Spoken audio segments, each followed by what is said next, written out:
"Daddy, the girl in the trunk is asking you to let her out," said our 4-year-old daughter from the backseat during a family drive. My husband's face went pale as he glanced at her through the rearview mirror, clearly alarmed. Whether he was pretending not to understand or genuinely confused, his frightened expression was unmistakable. "That's a scary thing to say, Sophia. You shouldn't make up stories like that," he replied, attempting to dismiss her words. From the passenger seat, I shot him a sharp glare. "Should we stop at the rest area?" I suggested, my voice laced with suspicion. We'd been married for 5 years, and I'd always supported him through his demanding work schedule. But now, our daughter's unsettling remark threatened to expose a hidden truth. "I am Charlotte Clark. I married my husband Freddie when I was 27, and he is 4 years my senior.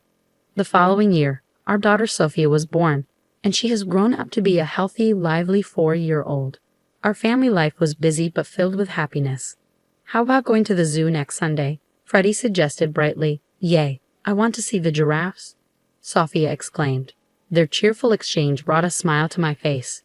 Freddie had always been kind and attentive since we started dating, a quality that hadn't changed even after we got married and Sophia came along. On his days off, he loved spending time with us, taking part in family activities with enthusiasm. I often found myself thinking how lucky I was to have such a devoted husband and father for our daughter. Little did I know, these peaceful days were about to be disrupted. One day, Freddie returned home looking weary and dejected. "I've been transferred to a different department," he sighed. "It's company policy. They want me to gain experience in various roles." Unfortunately, this new department was known for being the busiest, which meant Freddie would have less time to spend with us. "Daddy, does that mean you won't play with me anymore?" Sophia asked, her eyes filled with concern. "I'll try my best to make time, sweetheart. We'll go to the zoo again soon," he'd assured her, stroking her hair gently. Watching them, I felt a pang of sadness. The thought of losing our precious family time was disheartening. But I knew Freddie was the one facing the biggest challenge, adjusting to his new responsibilities. "Please don't overwork yourself," I urged him. Freddie had a tendency to throw himself completely into his work, and I worried about him burning out. Unfortunately, my fears soon proved valid. For the first few weeks, Freddie managed to juggle his work commitments while still spending time with us.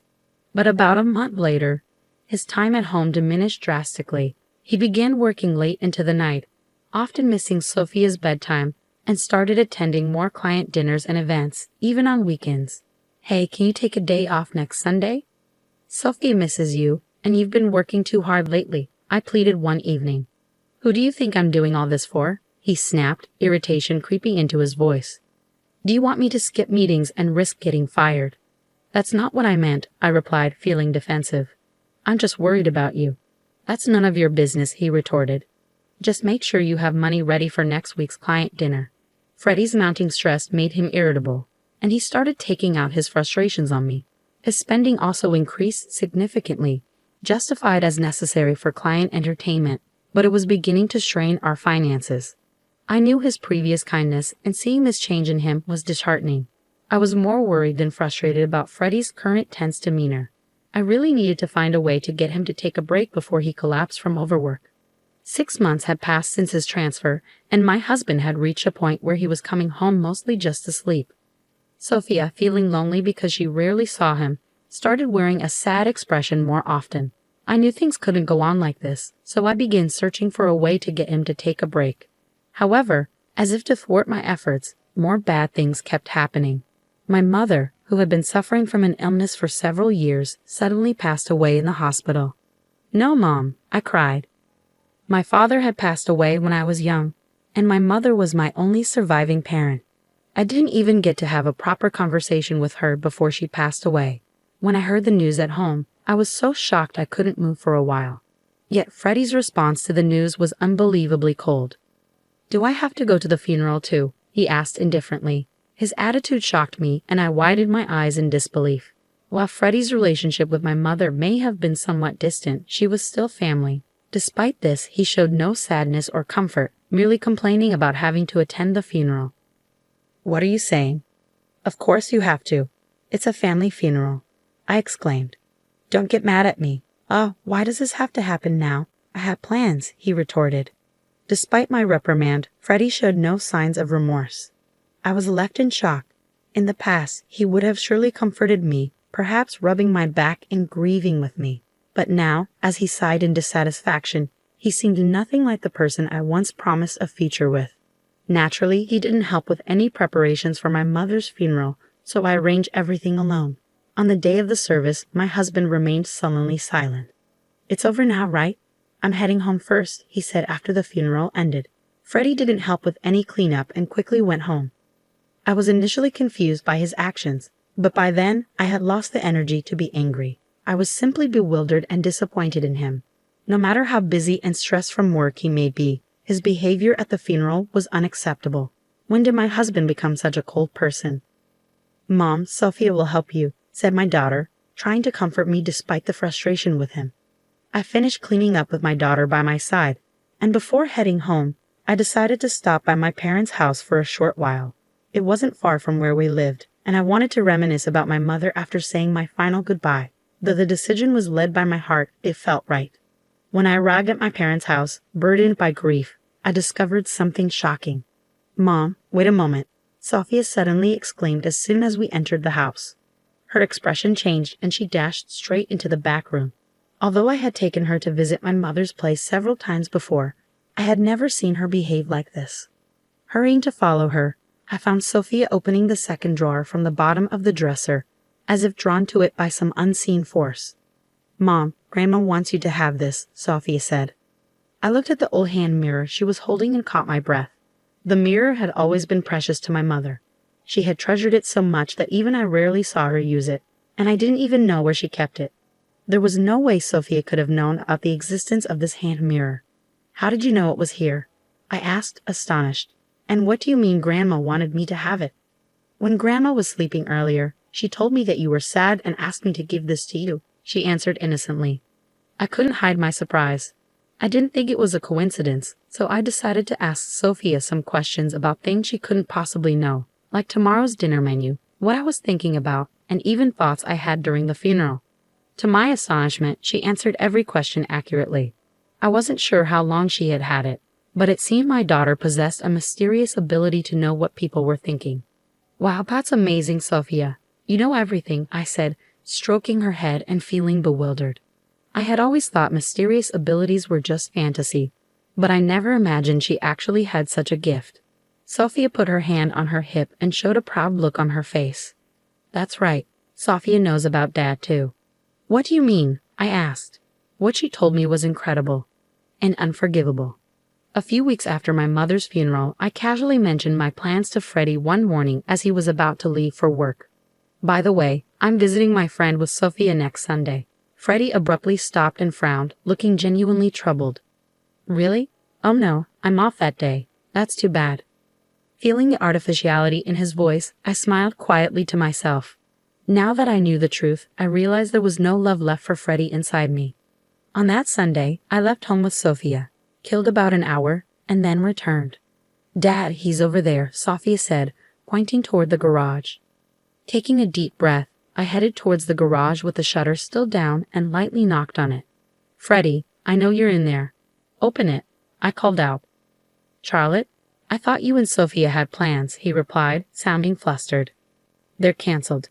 If you're going somewhere, we want to come with you," I said firmly. He hesitated, reluctant to open the shutter. I had a pretty good idea of what was going on inside, but I decided to stay quiet and just observe. "Sophia wants to go for a drive too," I added. Unable to resist her hopeful voice, Freddie had no choice but to agree. A few minutes later, he reluctantly opened the garage, and we started our drive together. Sitting in the passenger seat, I looked at Freddie's profile as he drove and solidified my final decision. Our marriage had been enjoyable and happy, but I also understood that those days would never return. "Hey, did you know Sophia has a special power?" I asked. As we merged onto the highway, I finally brought it up. My husband furrowed his brows in confusion at my sudden confession. "Huh? What's that supposed to mean?" "That's a silly joke," he laughed dismissively. "Daddy, the girl in the trunk is asking you to let her out," our daughter confidently called from the back seat. I did miss the moment Freddie's face stiffened.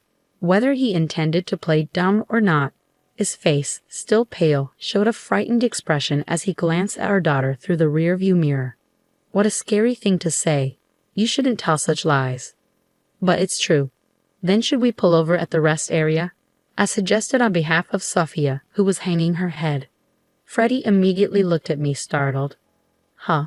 We don't need to do that. It's just a kid's joke. Sophia has a mysterious power, you know.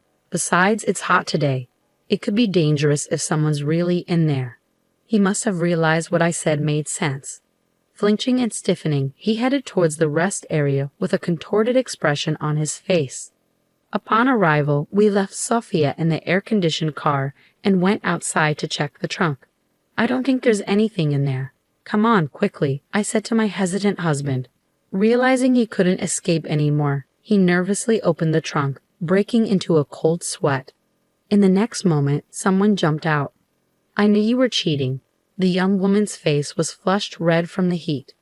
Yes, it turned out that while Sophia and I were out, Freddie had been cheating with her at our home. Probably just as they were about to go for a drive, we came back unexpectedly, so he had no choice but to hide her in the trunk. No, it's not like that. She's a colleague from work. We were just working together, Freddie stammered, shaking his head nervously. Working together. In the trunk? I chuckled at the blatant and ridiculous lie while standing firm. Taking a piece of copy paper from my bag, I showed it to them. And what is this? It says, let's go on a drive date on Sunday. As the woman and Freddie looked at the paper, they turned pale. Their lovey-dovey email exchanges were printed on it. Thanks to Sophia, I had found out everything. On the day of my mother's funeral, at my parents' house, my daughter had confided in me. Daddy has been spending a lot of time with Scarlett lately. I'm sad because Scarlett is taking Daddy away from me. Just having witnessed Sophia's power, what she said made me suspicious, so I decided to investigate my husband for a while. Sure enough, I found undeniable evidence of his affair on his phone. I told you that fake plan because I wanted to punish you. It's a shame it turned into this kind of drive. Hey, it's unfair to look through my phone without permission, Freddie protested, shaking his body. His absurd remark made me burst into laughter.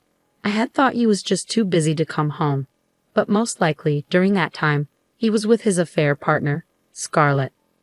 He probably used the expenses for dates with her. Despite all the complaints and taking it out on me, who exactly was being unfair here?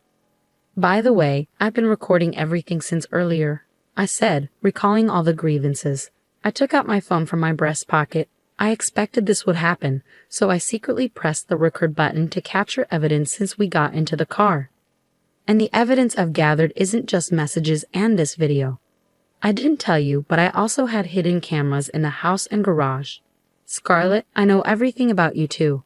Under my successive attacks, they both turned white as sheets. I was furious with Freddie, but I couldn't forgive Scarlett either. So I thoroughly investigated and managed to identify her. She was a 25-year-old new employee who had become his colleague in the new department. From reading the messages, it seemed she was aware of my existence yet still engaged in the affair, making her equally guilty. Oh, sorry, Charlotte, Freddie whimpered, probably not expecting to be cornered so perfectly. Feeling disdain for Freddie as he pleaded in a voice I had never heard before, I glared at both of them with all my anger. I won't forgive either of you. Prepare yourselves for alimony. Upon hearing my firm words, perhaps realizing their fate, both of them collapsed to their knees. Afterwards, I divorced Freddie. The fact that I had recorded the scene and gathered all the evidence paid off, and they were ordered to pay $300,000 in compensation. I was also able to claim $500 a month in child support from my husband. Their misfortune didn't end there. I heard their affair spread throughout the entire company since they worked in the same department, making things awkward. Eventually, they broke up. They were both looked at with disapproval by their colleagues and eventually had no choice but to resign. Now, it seems they ended up on the street with the burden of the compensation payments. Meanwhile, I am now enjoying peaceful days with Sophia. I'll continue to give lots of love to my daughter, who has a wonderful power, so that she can live happily in the future.